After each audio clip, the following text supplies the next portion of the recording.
How's it going, guys? It is Els. Welcome back to another video. Now, in today's video, it's that time of the year. It is Premier League predictions. As I'm recording this, the Prem probably starts in about 4 hours, so I'm very excited. Brentford versus Arsenal, I think it is tonight. Very excited for that. But obviously, before that, we've got to do our Premier League predictions, and that's what I'm going to be doing today. I'm going to try and make it interesting, go for some bold picks and stuff like that. They might not be very accurate, but we'll have to see by the end of the season. Speaking of that, let me know if you want me to react to last season's Premier League predictions, compare them with the table, stuff like that. Drop a like and let me know in the comments if you want to see that. But without further ado, let's just get straight into the predictions. Okay, we are going to start from the bottom, working our way up. We've got a little graphic. I think it'll be on screen there, hopefully. But yeah, so starting off, we've got Palace in 20th.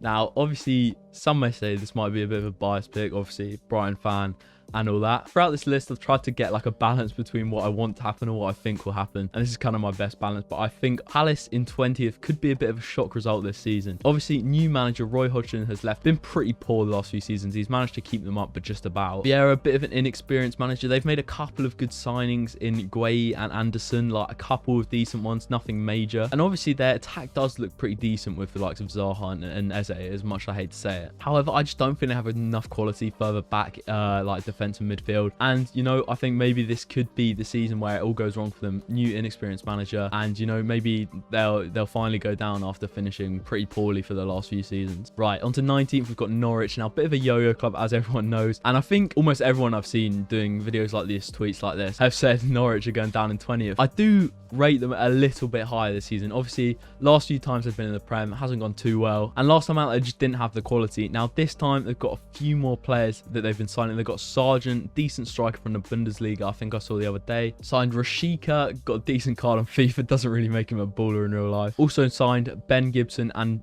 Billy Gilmore on loan, which is again two pretty quality signings to add to their team. However, they have lost Buendia obviously to Aston Villa this season, and he was a very quality player for them in the Championship and has been for the last few seasons. And to be honest, I just don't think they'll still have the quality. Maybe they'll go one higher than they did last time, finishing 19th. But for me personally, I think that they will go down in 19th. In 18th, this is probably one of my boldest predictions going on this year. I've gone with Southampton in 18th. Now, obviously, lost 9-0 the past 2 seasons, and they've had really bad runs of form and then followed by pretty decent ones. And I feel that they were carried very much by Danny Ings, obviously, who they've now lost. And for me, that could be, I think, a huge loss for them, really, a massive loss. And that could lead to their relegation. They're not going to be able to find goals from anywhere. They haven't really signed that many players. They've made a few small signings, but nothing of the caliber of a Danny Ings. And unfortunately, I just don't think they're going to have the quality to stay up this year. You know, they might get dragged into the relegation battle. And from there, I think they'll just struggle, go down in 18th. In 17th, I've gone with Burnley. They actually finished here last season.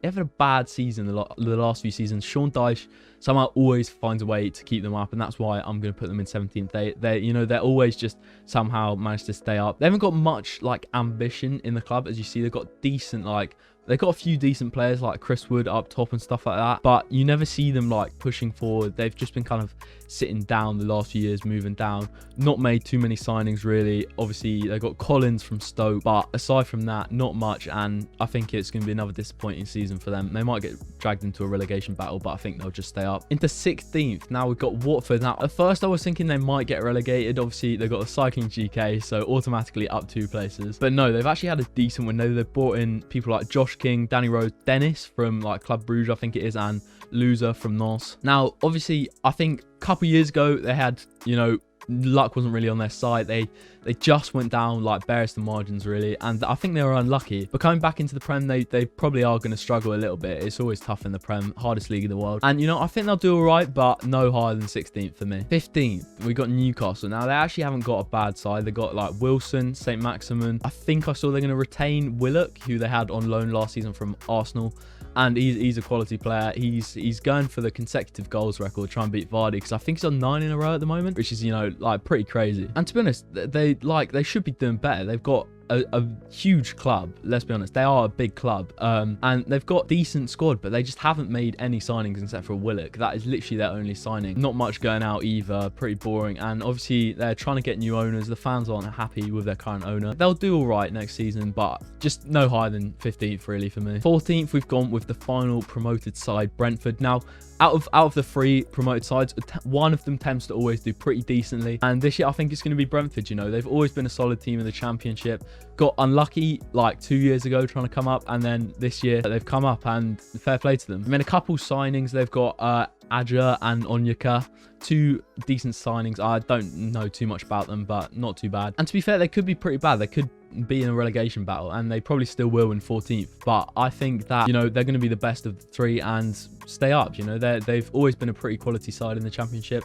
And I think, you know, similar to Wolves and Leeds in their first season, they'll continue that into the Prem. Now into 13th, we've got Wolves, and they've got the return of Jimenez, which is probably going to be crucial for them. Let's be honest, they didn't have the best season last season. I think they sacked Nuno, didn't they, towards the end of the season? So first full season for the new manager coming in, and with Jimenez returning, that's really going to help their goal tally, something that they struggled with last season. They've had not too many signings, a few like quite cheap ones, nothing really major, but I think new manager, they might be able to do, you know, 1 place higher than last season, but again, they could just stick around where they were, to be honest. Obviously, I am biased being a Brighton fan, and, you know, they probably might finish above the person I've put next in the table, which is Brighton in 12th. You know, I've seen quite a few people put us relegated this season, which I feel like is a little bit unfair, and would be if it did actually happen, to be honest. We were really, really good in terms of performance last season, you know, known as the XG kind of kings, expected goals.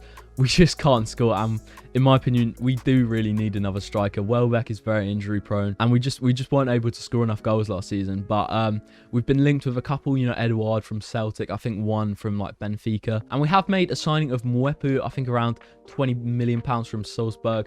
And, you know, I saw him in pre-season the other day. Here's a little clip. Oh.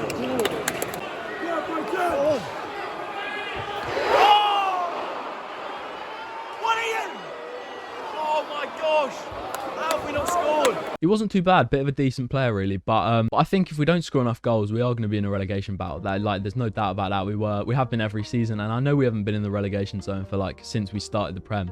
But we have got to score goals, put away our chances. Because if we do, then we've probably got a high chance of finishing like Europa League, really. I think we can push on. Going forward, we've just got to be better because our performances are good and our outcomes are awful. We're going to have Solly March back for the start of the season. He was a massive player for us. You know, Graham Potter's kind of reinvented him as a player.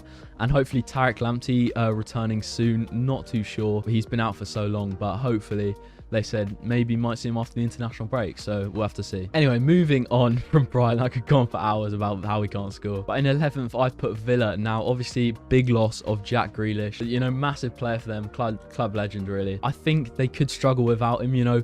We saw towards the end of the season when he was injured that they did struggle, obviously. But I think the thing which is going to keep them, you know, fighting for top half is their brilliant transfer window. They've signed Buendia, they've got Danny Ings, who I think is an absolute steal for 25 million. They also signed Ashley Young, bit of an interesting one from Inter Milan, but I think he could be pretty good for them. They were pretty solid last season, especially after, you know, barely missing out on relegation, getting kept up by this much against Sheffield United. So I think they definitely take, you know, continuing to be mid-table and just being solid in the league, then maybe pushing on for Europa League and stuff like that in future seasons. So obviously they are going to struggle without Grealish, but I think their good transfer window is going to keep them fighting for top half. Now in 10th, I've gone with Everton. Now, not a bad season. They've signed Damari Gray and Andros Townsend. Couple of decent signings, but quite small ones. Obviously, the big news we've heard, new manager Rafa Benitez, obviously ex-Liverpool legend, really. Well, I'm not sure if you call him legend, but he was a great manager for them. You know, it's quite interesting, the fact that he's gone to Everton. I'm not sure how happy Liverpool fans are about that, really. But I think, you know, obviously the start of the season last year, they were brilliant, and they did fall off towards the end. DCL was always good first half.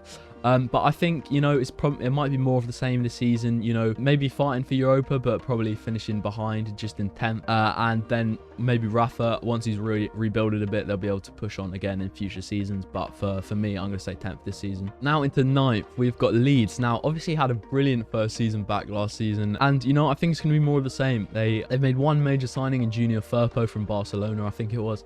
And, you know, he does look like a pretty decent talent. They've also managed to retain Harrison from City on a permanent, who was really good, or at least in FPL, he was brilliant for me last season. Also, that does remind me, if you want to see a fantasy league video of my fantasy football team going into next season, then drop a like. Let's hit like 5 likes, 3 likes, 5 likes. Let's go with it. Anyway, back to Leeds. You know, that signing, it's not too bad. And last season, Patrick Bamford was firing for them the whole season. And, you know, I think that's going to continue, maybe even going higher. Bielsa is a class manager. And there's not a lot wrong to say with them, except from a bit defensively weak, but they always give it a go. They're entertaining to watch. I think that, you know, they're going to finish 9th this season. In 8th, I've gone with West Ham. Now, a bit of a breakthrough season for them at the new stadium. They're brilliant. Obviously, Antonio getting the goals, Lingard hitting form for them, who has obviously gone back to Manchester United now. They've made one big signing, I'd say, who's Areola, coming into goals to secure the defense, which is not a bad signing. No other signings, but I think that, you know, they were really good last season. I think they'll do similar. You know, this season they've been pretty good, and, you know, Europa League spots they might get, but I'm predicting them to finish just outside in 8th. Although the fans are back, so, you know, if they get on their backs again, then they might finish lower. Now, I have put Arsenal in 7th, so, you know, maybe getting Europa League, maybe not. I think, to be fair, I think West Ham could finish above them, but the reason I put them higher is because of Ben White. Big signing for 15 million. Now, a lot of people have been saying it's got a big price tag for, you know, obviously a Brighton player. You know, I think he's actually been quite underrated. He's a young, promising talent, and he is very solid. He can play centre mid, centre back, right back. And, you know, I think that's going to be, like, really key in securing their defence, something that's been pretty poor in the last season. Obviously, no other big signings, which I think they did need, to be honest. Their attack going forward, you know, obviously renewing Aubameyang's contract. He wasn't really in the goals last season, unfortunately for him. And to be fair, I don't think that's his fault, because them just going forward overall has been pretty bad, but he was firing the previous season and not last season, which, you know, is a bit difficult for them. So maybe they do need to make some signings there, and because they haven't at the moment, I'm going to put them 7th. I don't think they're going to be good enough to go any higher this season. Right, now onto the business end of this list. We've got the top 6, and 6th, I've gone with Spurs.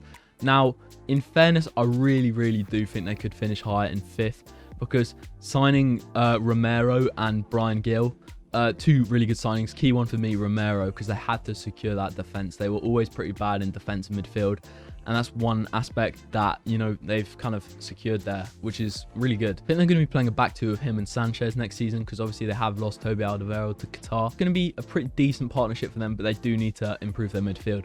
Obviously, they've got a brilliant attack. They've got Son, Kane, Lucas Moura, Brian Gill, obviously new signing, and I think going forward they're brilliant, obviously. And obviously they've got Nuno in as well, new manager for the first season. It's going to be interesting to see how he does, and so maybe they won't do as high as they might want to first season in charge. However, this is the key for them. You know, everyone's heard about it, Harry Kane. Now, I've seen Fabrizio Romano say that Man City are going to be making a bid for him the next few days, and if he goes, I really think that they're going to struggle. He just scores so many goals for them, and probably won't play against Man City first game because, you know, he wasn't training. Yeah, to be honest, if he goes, then they could finish a lot lower, so I'm kind of trying to balance it up at the moment. And so yeah, I'm just going to go 6 for now. 5th, I've gone with Liverpool. Now, obviously last season they weren't great compared to their previous standard of the seasons before that. Not the best retention of the league, to be honest. Not the best defense of the league. Now, obviously, big for them that they've got Van Dijk back. That's going to be hugely helpful. They've got Konate to go alongside him as well, although I don't think that's needed with Joe Gomez already there. No other major signings aside from that. And they did lose Wijnaldum to PSG, who I don't think will affect them too much because he didn't really play too much, but I think he is a quality player. They could push into the top 4, and I could see them doing that, to be fair, but I wanted to go with a bold prediction in 4th, really. They need to improve their attack. They've had same front 3 for the last few seasons, and last year they weren't really as good, so maybe they need a new striker, maybe they need a new, like, creative midfielder, not sure, but, you know, I think they need a change up there, really, so I'm going to go with 5th. Alright, top 4 UCL places. You know, this is the business end. This is the real where everyone cares about who you put. And in 4th, I'm going to back Leicester to hold on for once and not bottle it. Obviously, they always do well in the season. They've been establishing themselves as a top club. But if they really want to be, like, solidified as a Big Six team, then I think they've just got to hold on to the Champions League spots, to be honest. Obviously, winning the FA Cup and the Community Shield. There's pretty good form to take into this season. They signed a few signings. They got Daka, Samare, and Bertrand in. Ryan Bertrand, you know, back in the day, bit of a streets won't forget player for Southampton. They have been really solid in the last few seasons. I'm hoping, because I do like them as a team. You know, they're a team you can't hate. I think that they're going to hold on this season and, you know, just tip Liverpool to become 4th. 3rd, I've gone with Man United. Now, I do quite like them as a team, and I think they really could go higher this season because they have a brilliant window in Varane and Sancho. Varane and Maguire at the back is going to be a brilliant pairing. And Sancho going forward is going to really help them with their creativity up top. I think Cavani could be really good for them this season. Obviously, I think he had half a season last season. And I think he's going to continue that good form that he had at the end of the season, you know, going into the next season. I think he could bag a lot of goals. It might take the players, a little while to settle in, especially Sancho, who's only been in the Bundesliga, whereas Varane's a UCL winner, experienced player. And to be honest, I think Ollie's building a good team at United. He's been a bit up and down as a manager from time to time, but you've got to give credit to him. He's building a good team, and I think, they'll go one better, finish third, and maybe in a title race. Who knows? Now in second, we've got to decide between second and first. Who's going to win the league, in my opinion? Well, in second, I've gone with City. Now, if they sign Kane, it could be a completely different story. Obviously, a brilliant signing of Grealish for 100 million. But as of now, still no striker. No Aguero, as he's gone to Barca. Although he might be coming back to somewhere. Who knows? But to be honest, they just have so much money. And they've got an unbelievable squad. And if they sign Kane, they might just run away with the league. But I want to back Chelsea to win the league. As I think they've got, a really good squad. And so I'm gonna go Man City to go second, just because no striker. They played a bit of a false nine last season, but I think they're gonna finish second, which means in first I've gone with Chelsea Football Club. Strong season under Tuchel, obviously. Lampard sacked, and Tuchel, he had one of the best records in the league second half of the season. They've won the Champions League, just missed out on I think it was the FA Cup. Did they lose to Leicester? But they've just signed Lukaku, which is really gonna help their XG situation. Obviously quite a few missed chances last season, and you never know. I think one he could hit form as well. I really want him to hit form because he is obviously a good player. But Lukaku, brilliant signing, coming back to his home club where he used to play. And I think they're going to finish first this season. They've got a brilliant squad. Tuchel is obviously a really, really good manager. They haven't had any major losses in the transfer department. And, a really strong side. I think they'll win the league. So, that is my finished list. Let me know your predictions down in the comments, or share me a tweet or whatever you've done your predictions on if you have them. And let me know what you think of mine as well. And, obviously they probably aren't going to be that accurate. But we'll have to see, won't we, course of the season. Leave a like for more videos coming up into the football season starting. I've got a season ticket for Brighton, so hopefully I'll do a few match day vlogs coming in this season. But yeah, that's gonna be it for today. So thanks so much for watching. Please drop a like if you have enjoyed, subscribe for more content, and until next time, I'll see you later. Peace.